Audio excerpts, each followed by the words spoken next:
Moment, let's go, Maher. Okay, I'm ready. Hello everybody, it's great to see you all again. We are Hero Tongues and this is the Hero Tongues podcast. My name is Bart. My name's Adam. I'm a native English speaker and also a ESL teacher. I run my own small company educating people on how to speak better English from children all the way through to adults. Yeah, exactly. I'm also Adam's student and we decided to make this podcast. So Today we are gonna talk about eating out. Yeah. And let's start with the type of cuisines, maybe. Yeah, so when you're thinking about types of cuisines, when you're eating out, it's good to understand that a lot of the menus that you'll probably come across when you're out on your travels, you would say, were probably written in English, as well as the native country that you're going to visit. There'll be a second side or another menu that'll be in English, so it's good to understand what you're going to come across, you would say. So, Bart is from Krakow in Poland. What kind of restaurants would somebody come across, you would say, in Krakow? So first thing first, Polish type of restaurant, Yeah. which is like... That's the primary source of restaurant. But in Krakow, I think there's a mix. But let's talk about travelling to Krakow, so all the towns and villages that you would come across before getting to like a capital or a big city, Wrocław, Krakow, Warsaw. What kind of food would most travellers come across at the side of the road, you would say? You mean in Krakow or outside? Like, so you've landed at the airport and you're travelling to the centre. So before you get to the centre, whether it's Katowice, Wrocław, Krakow, Warsaw, some main cultural capital. So I would say that small Polish restaurants and Turkish kebab. Turkish kebab or Polish style Turkish kebab. Yeah, exactly, Polish style. Polish style food. So it's never it's harking back to the Polish style. But so what's some of the restaurants that you might come across? So but one thing I need to mention regarding the kebabs, because I know one Turkish guy and he said that this is not kebab and he don't understand why we have vegetables inside the kebab. It should be just meat. It should be just meat and pita. Yeah, meat and pizza bread, yeah. So you're driving to Krakow, or so you pull up at the side of the road and you see a restaurant. It looks like a traditional style restaurant. So it's attached to some hotel or something like that. It's very common.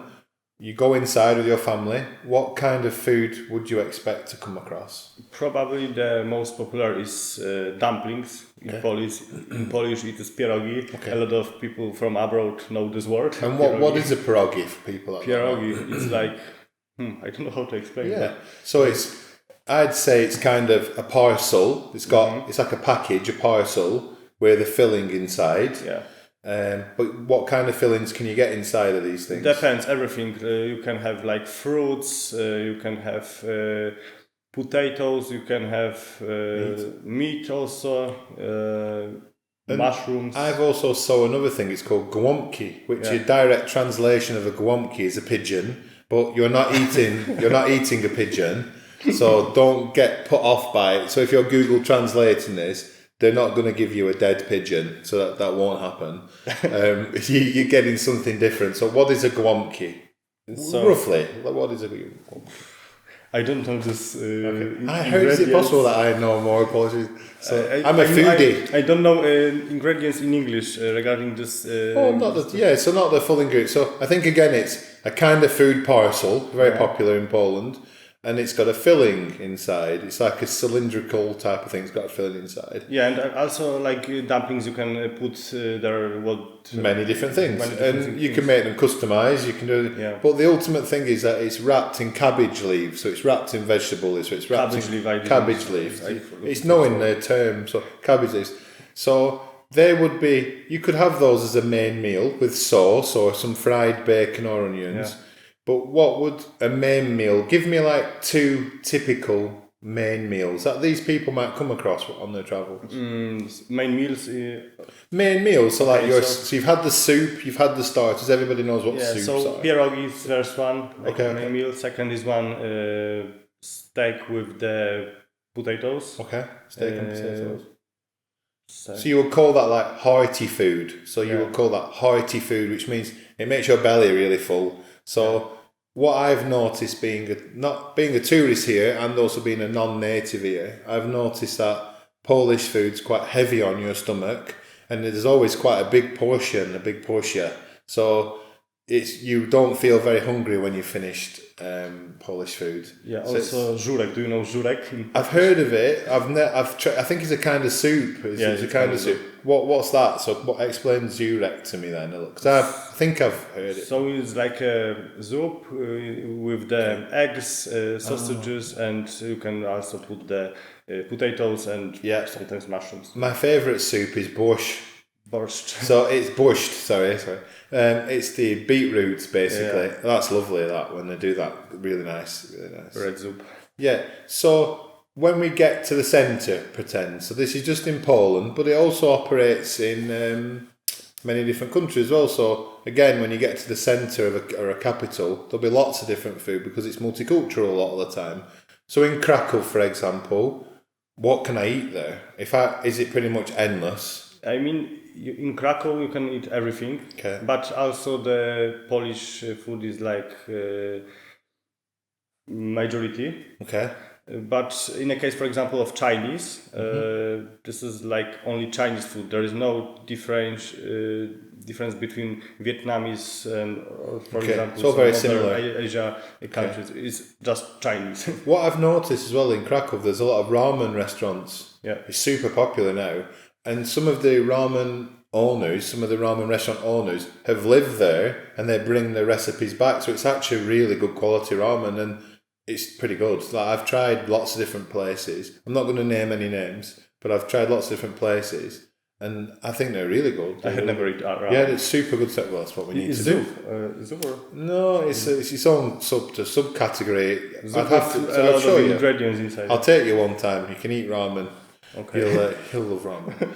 And so it's the same in the UK. So let's switch back to the UK now. So when you're travelling and you're on the road and you're travelling, a lot of the time now, if you want not fast food and you want typical English food, you would stop at a tavern or you would stop at a pub at the side of the road.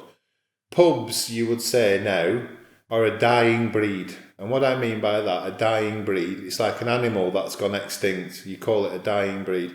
Because there's so many pubs closing in England due to the cost of living, taxes, things are just so expensive. Government funding is not there for pubs anymore. So a lot of pubs now are just closing. But what was the main dishes in these pubs? In the pubs, the main dishes would have been things like your traditional things. So your steak and eggs with chips, or some sort of casserole, or some sort of meat with casserole, some sort of fish and chips, but like pub style fish or haddock and chips, things like this. And your typical soups like chive soup, you can get like cheese and onion soup, you can get lots of different soups, tomato soup, but it's all home cooked kind of food. Depending on the location in Britain where you're at, it's different sort of flavours. Whereas I'd say Polish cuisine is all very similar, even unless you're in the mountains like Zakopane area or in your north, it's all pretty much similar. They have a different take on it, but in England, if you're in like Lancashire versus Yorkshire, the food will be a little bit different. It's similar, but it's a little bit different. You can tell where you're at. In Polish, I guess also, it is a little bit different kinds of the region, but you can eat, for example, pierogi in each of the part of the Poland, but it depends on the part of the Poland what's inside this. And what they do to it, because you can have them fried, which is, how do you say fried in Polish? When you fry something in oil, you have so that's it. And then you have a boiled. How do you say boiled? Gotować. So you have simnać and gotować or something like that. So smażyć I gotować. I'm still learning Polish. But Bart's teaching me. And so it depends where you're at and the taste of the food. But then let's talk about centres. So in London, for example, I think it's very, very diverse in London, very multicultural and diverse. It's an endless pot of different restaurants, especially if you go to places like Soho and places like that. There's a restaurant every couple of metres and they specialise in lots of different things. So it would be difficult for me to name all the things, but it's literally like lottery. There's so many different restaurants. And also so many different types of restaurants. Types, cuisines, styles, eat in, eat out, stand up, sit down. There's any country, anything, it caters for the whole world in the central London. As you go away from London to other capitals, a little bit less, but it's super busy. Right, so we've talked about restaurants that you might find when you're out travelling. We've talked about central restaurants. Again, nothing specific. We're just using language to talk about different things. Exactly. Let's talk about costs in this restaurant. The cost. The cost is the big one. Topic, yeah. How deep are your pockets, let's say. So what would the cost be? So I would say that in Krakow already and generally in Poland, the cost of eating in restaurant is really high. Depends of the salary, average salary that Polish people get. And like 2 or 3 years ago, that was easier to go to each restaurant and buy some food. Now some people can't because of the costs. Yeah, because it's like that everywhere, isn't there? So if me and you, let's say for 2 people, so if me and you go to, a 3 or 4 star restaurant, you would say, so like above average and slightly above average, we want to eat Polish or non-Polish food, and we want a starter, a main meal, and maybe we share a dessert, or we have a dessert and we get a drink. What in zlotys would that cost? So for one person, I would say... For 2. For 2 person. Total price? From 300 to 500 zloty. Yeah, it could be. But you could go cheaper. You could go for like 150. But 150 zlotys, around £30, something like this. Around €40, €35. Yeah, but it's still like really high price. Oh yeah, no, it's a high price because what's the average hourly rate in Poland for say 75% of the workforce in Poland? What's the average hourly rate? Average hourly rate. So what do they earn in 1 hour of work in their hand after tax? I would say like 25. 25 in an hour. Yeah. So they're going to have average. So people can earn less. Yeah, they can earn less. So they work for 5 hours to pay for their tea. Yeah. That's how expensive Krakow is. So it is very expensive. When you go to a local village or town, much more affordable. But it's still quite expensive. Like, I know when I go for a coffee in Krakow, it's between 12 to 15 zloty. Yeah, that's like £2.50 to £3. So like up to $4 for a coffee. It's not the end of the world for most people. But if you work in Poland, that's like that's 25 to 30 minutes work for a coffee. Exactly. So it's a bit out of proportion. 1 second of a drink. Yeah, so it's a bit out of promotion. Out of relation, sorry. I mean, before pandemic, it was quite good regarding the economical stuff, but right now it's terrible. And the zloty to the pound was a lot higher. So at the moment, you get around 4.95 zlotys to the pound. Let's call it 5 to be the devil's advocate. Before it was 6.1, 6.2, 6. It was the highest that it was in years, and due to different things, it went a lot lower. So and because of this, a lot of people decide to cook for their own. Yeah, I was personally shocked. Last year, so every year I go to a festival called Glastonbury Festival. Music festival, and I went out with one of my friends. He's a local to London. He's a doctor there. He earns decent money. He's a surgeon. Very nice pay packet. And we went out for some food. So we went out, we looked around London for the day, being normal tourists, showing me around. We went to a place in Soho, like I mentioned, and we went for ramen, actually. I won't mention the name. We had a starter each, like some wings, some stuff like this. We had the main meal itself, the ramen, and we had two non-alcoholic beers each. Mm-hmm. How much was the cost? In Soho, in London, in one of the best ramen places. For 2 people? I guess like 50, 60... £110. £110 for 2. Total. £110. For me, that was like extortionately expensive. The quality of the food was fantastic, but it wasn't worth £110. So I think you're paying for the location. This is what I wanted to talk about. So the quality is nice, but you pay for the location ultimately. So a coffee on the Rynek in Krakow is nearly double the price of just going 100 metres off the square, because you're overlooking the old medieval square. So you pay for the view sometimes, you pay for the location. But there are places in London which are super affordable. So there's a bagel restaurant in one of the main streets in London, and it's very nice. Home. They've had this business many years. Very affordable. Yeah, but I think that in Krakow, after the pandemic, when the pandemic ends up and the restaurants were closed, they just put up the prices to start earning more and reduce. But inflation in Poland's going through. Yeah, it's crazy now. It's getting a bit. Yeah, but I was in Krakow and I paid 15 zloty per one tea. Yeah. Don't drink tea. But it's nice though, drink tea. I'm only joking. Well, when you want to talk with somebody, it's nice to order something. But this is why Polish people don't ask others really often to go out to the restaurants. Not because they are unpolite, just because they are, I would say, poor. The lack of cash, basically. Yeah. Well, you have importance. So if you've got a kid to feed, then you feed the kid. You don't go to a restaurant. You buy your supplies. Yeah, if you want to go with your whole family, that's crazy. No, it's like a holiday. You spend thousands zloty. Yeah, for it's the same everywhere though, but just the wages haven't risen in the same speed, you would say. Yeah. So we've covered a couple of topics there. As I said, this podcast is like it's sort of unconventional conversation with English language, Polish native English speaker, and we're just talking about different topics, and hopefully you guys pick up on different words and you can start to implement this in your own language. So try to also hear and understand. Yeah, hear and understand. I've got a northern British accent, so I'm quite close to Manchester natively. But it's from southern Poland, you would say Małopolska. So his take on English and his accent will be a bit different than someone from northern Poland.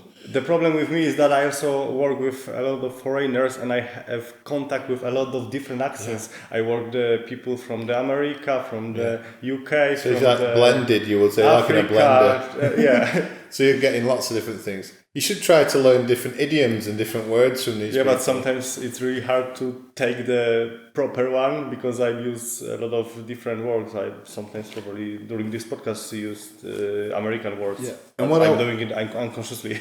And what I wanted to do now in this next section, I wanted to give Bart a little test. So this will be quite interesting. We're going to talk about some food idioms. Mm-hmm. So I'm going to fire some food idioms at you, and Bart's going to try to decide what they mean and decipher them. These are English food idioms, you would say. I love idioms. He loves this topic. This is his favourite. That's why he's sweating now, because he loves tests. He just loves tests so much. So, right, the first idiom, Bart.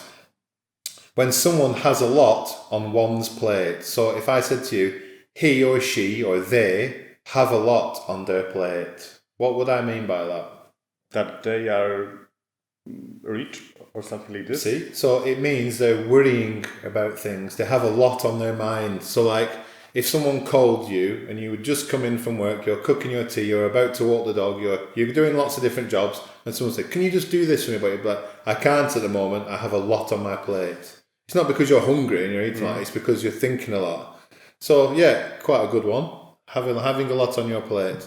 Okay, if someone said to you, I think she has a bun in the oven.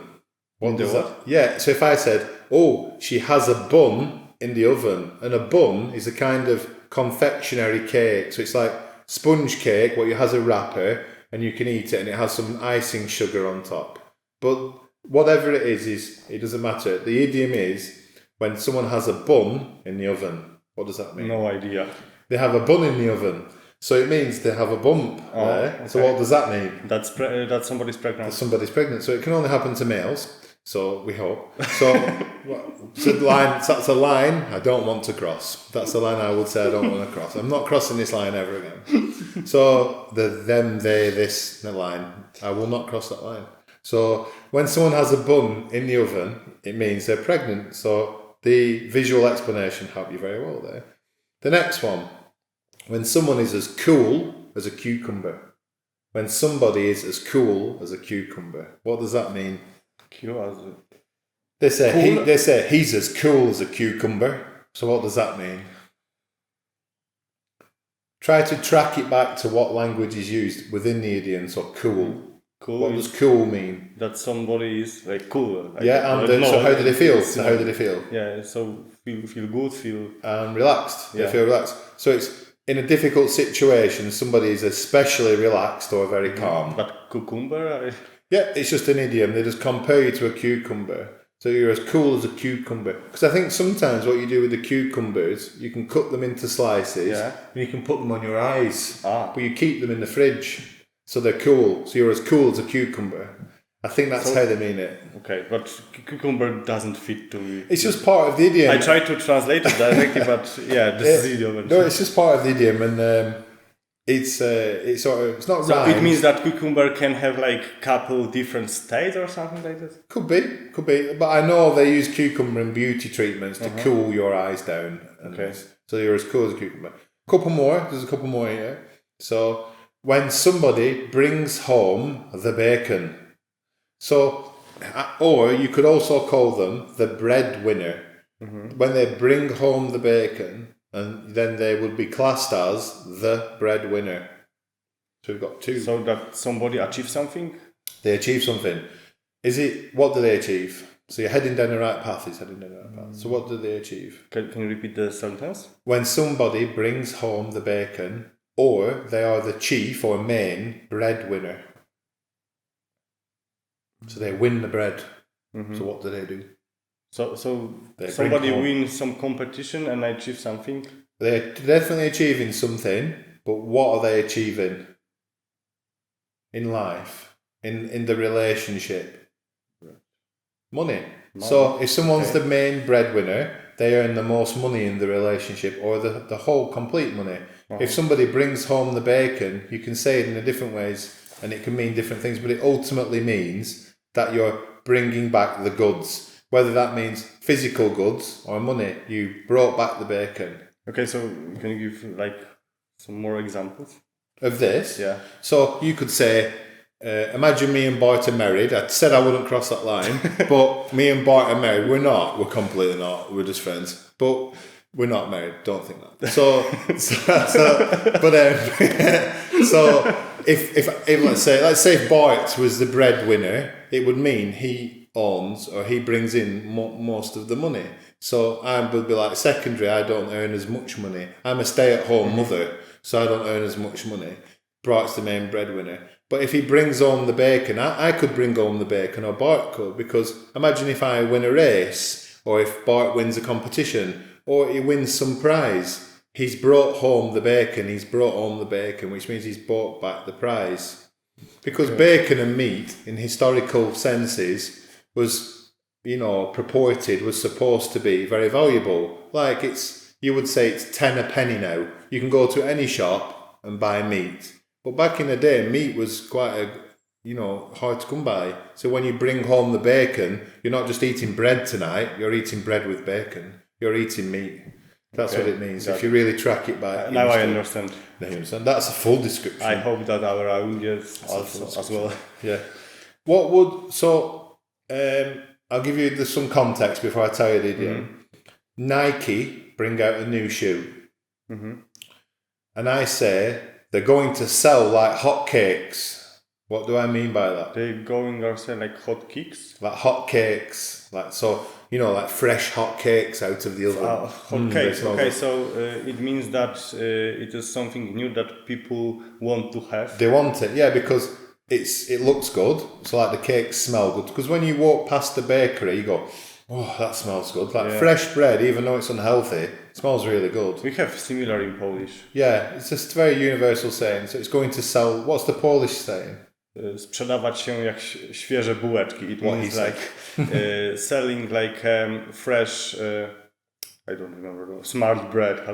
So it's selling the fresh bread. Fresh bread, yes. Okay, let's do one more.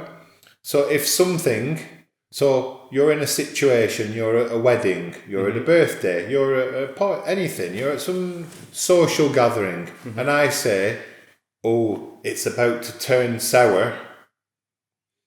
And sour is like when milk or something goes past its sell-by date and you think, oof, it stinks this, it's sour, I'm going to throw it in the trash. So if some situation, if I say it's going to turn sour, what do I mean by that? In the weddings or the... It can be in any social setting. It means that Is it positive or negative? Negative. Okay. And you are not having fun in this. You're not having fun because of why? Why though? Why is it? It was fun, but it's not going to be fun very soon because it's about to turn sour. Because it's late and a lot of people is drunk and they are that's why it can happen. So basically, it's about to turn unpleasant because something's going to happen or could happen. So we will leave now. Do you know what I mean? So it's about to turn sour. That's what you would say. So there's some basic idioms connected to food which you wouldn't really think of. It's thinking out the box there with this one. Right, Bart. Is there anything else you want to talk about? I wasn't prepared to it, so that was live on stage. It's a live. I'm going to maybe put some more of those tests in, but hopefully I don't get them in Polish because I just won't understand them. Last one question from my side to you. Which one is your favorite Polish food? My favourite Polish food? Due to it being almost like fast food, I hate fast food, but it's like healthy fast food. It has the potential to be possible healthy fast food. So things like pierogies, it's the obvious answer that I'm going to regurgitate out. But when you think about it, it's all organic. You don't have to put any preservatives in there. All it is food wrapped in a parcel, and they can boil it instead of frying it. It's ready in 3 or 4 minutes if they have their preparation ready. It can be ready in literally 3 minutes, and it's quite healthy. And you usually drink it with a tea, like a black tea. You can have it with no sugar, or you can have it with something called compote. Yep. What is compote for people that don't understand? Compote is like drink with fruits. So drink fruits. From fruits. And do you know how they make it? And very basically, you don't have to give the full... Honestly, I don't know. Okay, so it's fruit that is in water. So it's distilled in water, and they boil it to release all the flavour and sugar. And they boil the water until it's reduced down. Then they mix it with water again, and then they stir it. So it's like a sugary, organic fruit compote drink, you would say. And it has usually fruit, and sometimes you can get it with a spoon at the bottom. And in summer, it's very popular with all the berries from the forest. And who would typically have made that within the family? Grandmother. Grandmother, exactly. A grandmother. So it's one of those things that would be on the table in a big jug, and everybody would. But it was really good, really tasty, and back then it was tasty. Now it's not the same. I would say. But you can make it cold. Put it to the fridge, and then it's perfect. One of my childhood memories of my grandmother making my babcia, making the compote. I just remember coming in from hot summer days in Poland drinking compote, and it was like the best flavour I've ever had. Because I would help her pick the berries, but we're digressing now. We're talking about historical. So pierogies, because they're fast, they have the potential to be healthy or unhealthy if you like the fat and the grease, and they're cheap. But generally, it's healthy, I would say. Yeah, overall. Right, last bit of the podcast, just a little bit more of a higher level now. I just wanted to briefly talk about gastro-diplomacy. Do you know what that is? Not exactly, but... Roughly, what would it mean to you? So if someone said what's it connected to, gastro-diplomacy? So it means for me that governments are paying attention to have a lot of Polish food type of restaurants in Poland. Something like that. It's about basically increasing public relations with food, and also tourism and things like that. So it's like you said, it's connected to the political presence. Sorry about that. It's like a tongue twister. The political presence and how they promote their nation's cuisine. So, and also like how they give grants to people wanting to start up businesses. The placement of restaurants, the advertisement of restaurants, and it's basically part of the country's values to increase tourism, diplomatic relations. So it's a little bit of a higher level this, but it's important to talk about because when you go to countries, there's lots of subliminal messages, you would say, of how they place restaurants and how they place foods and get you interested in going into these kind of places. So there's a saying like if you win to win the hearts and minds of the public, you need to like fill their stomachs basically. So if somebody's not hungry anymore, they're happy. So it's important to have food that is the correct setting to what the public want. So in London, It's very multicultural and very diverse. So there's lots of different restaurants and they promote everything. In Poland, if you were to pie chart restaurants of the whole of Poland, I would say 90% or 92 or 3% would be Polish restaurants. So that's going to be part of their agenda, is to push those restaurants. So, but in your capitals and big cities, it's a little bit more mixed. So, okay. So like, I've got some questions for you as well. So this is more a live questions, but Bart's having a great day today. So I can feel him sweating and getting nervous now over these technical questions. I'm ready for the next challenge. He's rolling his sleeves up. He's like, I'm ready. What's the martial art you do, by the way? Just to digress quickly, because I saw you rolling your sleeves up. Bart does some martial arts. What martial arts? Martial arts. You do some combat sports. Combat sports. So I'm training Muay Thai. Muay Thai. So it's Muay Thai that he does. So it's similar to kickboxing, but more aggressive, I would say. Yeah. But he's a really nice guy.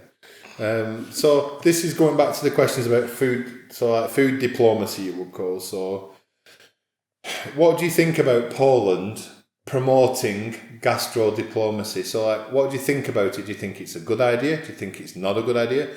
What do you see? Because you travel to these places, the capitals, very often. What do you see? Do you see a lot of new startups? Do they fail? Are they popular? What would you think about it? About a country promoting gastro diplomacy? Do you think it's a good Honestly, thing? I didn't saw it before. Okay. And didn't see it. For me, like, that doesn't exist. Okay, so it's just part of your daily life, and you don't pick up on it. You would say so. It's invisible almost to you. Yeah. See, I think about these things. Maybe it works like that. I don't know. Yeah, but it does. It will work like that. Like placement of different things. So in the Kazimierz area, which is the Jewish quarter of Poland, in Krakow, sorry, the restaurants are different than the centre, aren't they? Yeah, but I think that people just like Polish food, and that's why we are a lot of. They like what they like. Yeah. So in your opinion, I'm not trying to put words into my mouth. Do you think people in Poland don't like to experiment with new food because they know what they know? Do you understand? I would say that they like experiment, but